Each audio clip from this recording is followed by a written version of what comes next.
नमस्कार दोस्तों, क्या आपने कभी सोचा है कि भारत और अमेरिका के बीच चल रही ट्रेड वार का असर आपके जेब पर कैसे पड़ सकता है। आपको पता होगा कि अभी हाल ही में अमेरिका ने भारत से होने वाले कई निर्यातों पर 50% तक टैरिफ यानी कि अतिरिक्त कर लगा दिया है। और अमेरिका ने इतने भारी भरकम टैक्स लगाने के पीछे का कारण भी बताया है कि भारत रूस से तेल खरीदता है। अब सवाल यह है कि आखिर तेल खरीदने पर अमेरिका इतना ज़्यादा नाराज़गी क्यों दिखा रहा है। भारत को रूस से तेल खरीदने पर किसे फ़ायदा हो रहा है, और अगर भारत कल को रूस से तेल लेना बंद कर दे अमेरिका के दबाव में आकर के, तो नुकसान सरकार को होगा, प्राइवेट रिफाइनरी कंपनियों को होगा या सीधा सीधा जनता को होगा। आइए इन सभी सवालों का जवाब विस्तार से जानते हैं और वीडियो में लास्ट तक ज़रूर बने रहें, क्योंकि आपको वो सारी जानकारी मिलेगी जिसके बारे में आपको पता नहीं होगा। और चैनल पर नए हो तो सब्सक्राइब करना मत भूलिएगा। तो चलिए स्टार्ट करते हैं। भारत और रूस के रिश्ते दशकों पुराने हैं। सोवियत संघ के दौर में रूस ने भारत को कई बड़े प्रोजेक्ट्स में सहयोग दिया, चाहे वो स्टील प्लांट्स हो, डिफेंस सेक्टर हो या फिर ऊर्जा का क्षेत्र हो। लेकिन कच्चे तेल की बात करें तो 2021 तक भारत का तेल आयात ज़्यादातर इराक, सऊदी अरब और संयुक्त अरब अमीरात जैसे खाड़ी देशों से होता था। उस समय रूस से तेल आयात मात्र 1% था। फिर आया फरवरी 2022 जब रूस ने यूक्रेन पर हमला किया। रूस हमले को देखते हुए अमेरिका और यूरोप ने रूस पर कड़े प्रतिबंध लगा दिए और रूस का तेल पश्चिमी देशों के लिए लगभग बंद सा हो गया। लेकिन रूस के पास तेल का भंडार था और उसे खरीदार चाहिए था। यहीं से भारत और चीन जैसे देशों को एक बड़ा मौका मिला। रूस ने इन देशों को भारी डिस्काउंट पर तेल बेचना शुरू कर दिया। नतीजा यह हुआ कि जहां 2021 में रूस भारत का तेल आयात 1% से भी कम था, वहीं 2025 में बढ़कर के 36% से भी ज़्यादा का हो गया। आज रूस भारत के लिए खाड़ी देशों से भी सबसे बड़ा सप्लायर बन चुका है। अब असली सवाल यह है कि जब भारी भरकम डिस्काउंट के साथ भारत को कच्चा तेल मिल रहा है, तो इसका फ़ायदा किसका हो रहा है। भारत ने जरूर रूस से सस्ते दामों पर तेल खरीदा, लेकिन पेट्रोल और डीजल की कीमतें सस्ती नहीं हुई। कारण यह है कि पेट्रोल डीजल की कीमतें सरकार के टैक्स और अंतर्राष्ट्रीय कीमतों के हिसाब से तय होती है। इसीलिए रिफाइनरी कंपनियां जैसे IOC, BPCL और रिलायंस ने रूसी तेल से खूब मुनाफा कमाया। सरकार को टैक्स के जरिए स्थिर राजस्व मिलता रहा, लेकिन साहब आम नागरिक को इसका सीधा कोई फ़ायदा नहीं मिला।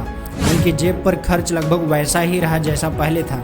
अब सवाल ये उठता है कि अगर रूस से तेल लेना बंद हो जाए तो क्या होगा। मान लीजिए अमेरिका के दबाव में आकर के भारत रूस से तेल खरीदना बंद कर दे, तब हमें 3 बड़े असर देखने को मिलेंगे। नंबर 1, जितनी भी रिफाइनरी कंपनियां हैं उनका मुनाफा कम हो जाएगा, क्योंकि उन्हें खाड़ी देशों में महंगा तेल खरीदना पड़ सकता है।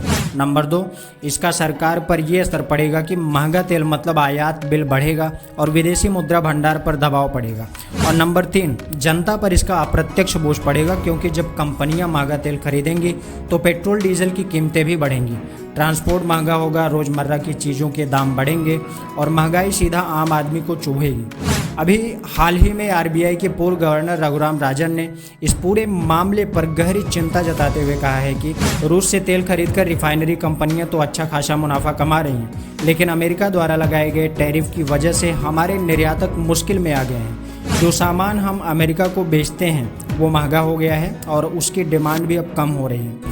रघुराम राजन ने साफ कहा है कि हमें यह देखना होगा कि आखिर असली लाभ किसे हो रहा है और नुकसान किसे हो रहा है। उनका मानना है कि भारत को रूस पर बहुत ज़्यादा निर्भर नहीं रहना चाहिए, क्योंकि यह लॉन्ग टर्म में खतरनाक साबित हो सकता है।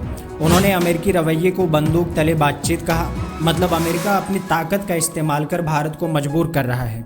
रघुराम राजन का सुझाव है कि भारत को ऊर्जा के लिए विविध स्रोतों पर भरोसा करना चाहिए। सिर्फ रूस पर निर्भर रहना सुरक्षित नहीं है। हमें खाड़ी देशों, अफ्रीका और अमेरिका से भी संतुलित मात्रा में तेल लेना चाहिए, ताकि किसी एक देश पर दबाव न बने। लेकिन आज की परिस्थिति में भारत के सामने सबसे बड़ा सवाल यह है कि अगर हम रूस से तेल लेना जारी रखते हैं तो कंपनियों को फ़ायदा होगा, लेकिन अमेरिका नाराज़ है और निर्यात पर टैरिफ का दबाव छोटे उद्यमियों को झेलना पड़ रहा है। और अगर हम रूस से तेल लेना बंद करते हैं तो हमारे देश में महंगाई बढ़ेगी और जनता पर इसका सीधा असर होगा। रघुराम राजन के मुताबिक आर्थिक तौर पर भारत दिवालिया नहीं होगा अगर रूस से तेल बंद भी करना पड़े तो, लेकिन राजनीति और रणनीतिक दृष्टि से यह भारत के लिए एक बड़ा झटका हो सकता है। तो असली सवाल यही है कि क्या रूस से तेल खरीदना भारत के लिए एक सोने का सौदा है या फिर एक छुपा हुआ जाल।